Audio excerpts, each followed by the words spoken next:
Counterfeiting money, 20 years in federal prison. Unless you're the Fed.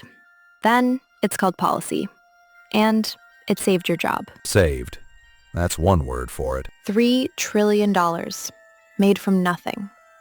And the lights stayed on. Nothing is exactly what it was made from. Remember that. First, let's be honest about the machine.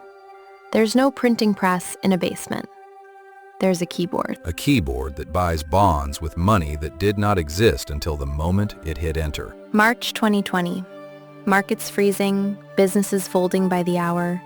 The Fed typed, and trillions of dollars existed by summer. No vault behind it, no gold, no limit written anywhere in law. Careful, unwritten is not the same as unlimited. But here's what printing really does. The Fed doesn't wire money to you. It buys bonds from banks, and the new money lands in their reserves first, not your account. That gap matters more than almost anyone says. And here's the part that breaks most people's picture of money. Most dollars aren't made by the Fed at all. When a bank approves your loan, it doesn't hand over someone else's savings. It types new money into your account, born from a signature. The counterfeiting we opened with, the licensed version happens millions of times a day. Every loan desk in the country. $9.10 were never printed by anyone. They're keystrokes, including most of yours, which means the money supply breathes. It grows when people borrow and build, shrinks when they repay and retreat. The Fed doesn't drive the machine alone. It sets the price of borrowing and leans on the lever. So the question you came here with is the right one. If the machine is real, why does poverty still exist? Why does any government ever run out of money? Because the machine doesn't make what you think it makes. Fine, run the experiment. Tonight, print $1 quadrillion. Hand every American $1 billion. Feel rich yet? By morning, coffee is $1 million. By noon, the shops stop taking dollars at all. By Friday, you're trading eggs for gasoline. Same bread on the shelves, same houses, same hours of work in a day. Not one new thing exists. You didn't make the country richer for a second, and every dollar of savings your grandmother kept, gone by Sunday. Money is not wealth. Money is a ticket to wealth, a claim on the bread, the fuel, the hours of work that actually exist. Picture a buffet, fixed food, 100 tickets. Print 100 more. Nobody eats twice. The tickets just buy half as much. Unless the buffet was half empty when you printed. Hold that thought. That's neat on a napkin. Real economies aren't a fixed buffet. Ask the ones who tested it. This isn't new. Rome did it with a hammer. They shaved the silver out of the denarius, 90% down to 5, and called it the same coin. The printing press just made the fraud faster. Germany, 1923. Wages paid twice a day and spent within the hour. Zimbabwe. $100 trillion bill that couldn't buy bread. Venezuela. Money so worthless they stopped counting it and started weighing it. Weimar, Harare, Caracas. Notice anyone missing? None of them was the Federal Reserve. And here's the line nobody quotes. Not one of them planned it. Every collapse began as an emergency, just this once. Then once became policy.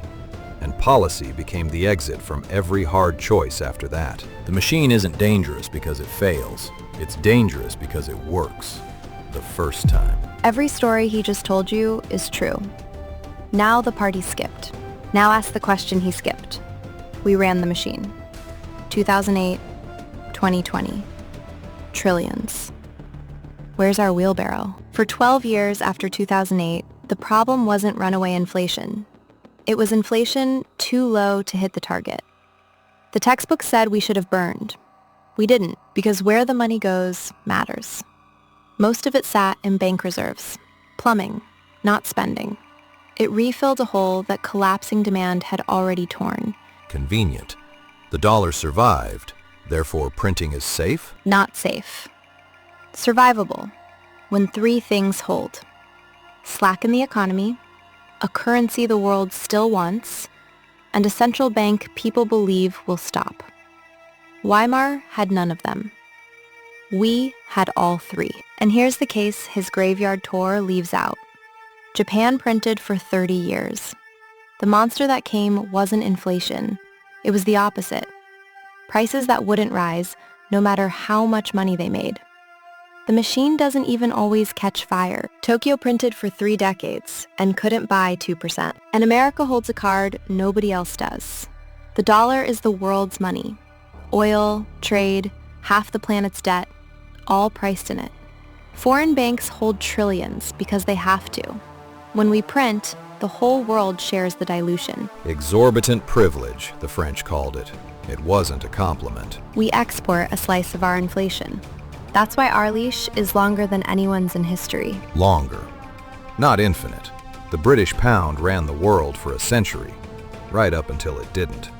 Reserve privileges don't fade politely. They end all at once, and nobody mails a warning first. And the alternative wasn't discipline. It was breadlines. Nobody hands out medals for a strong currency in a dead economy. Then explain 2021. Supply chains, a war, reopening. And 5 trillion new dollars chasing goods that weren't there. 9%, Dove. The worst in 40 years. Yes, it overshot. I'll say it plainly. We printed into a supply shock, and people paid for it at the register. But the choice in March 2020 was never inflation or nothing. It was inflation later or collapse now. So where's the line? You call the machine survivable. Show me the number where it stops. Because a machine this powerful can't sit next to a politician facing re-election. That's why it's walled off from the vote. We'll fight about whether that wall holds another day, but understand why it's there. There isn't a number. No, there isn't. The line is made of belief. As long as people trust that a dollar buys tomorrow what it buys today, the machine works. And the moment they stop, it doesn't. No bell rings first. You find the line by crossing it, and every graveyard on that list thought they had one more round. So why doesn't the Fed print infinite money? Not because it can't, because infinite spends the one thing it can never print back: belief. Now the receipts.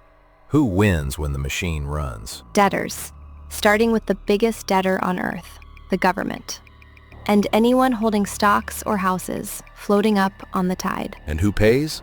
Savers, cash, fixed incomes, anyone whose wage moves last, which is most people watching this. And who carries the risk? Everyone downstream of trust, which is everyone. Now the other receipt, the job the machine saved in 2020. Also yours. Same ink. Hawk. It's a loaded gun. It's a fire extinguisher, bolted to a very flammable economy. For once, we're describing the same machine. And either way, it's pointed at your wallet. The only question is, who's holding it? And how long you trust their finger.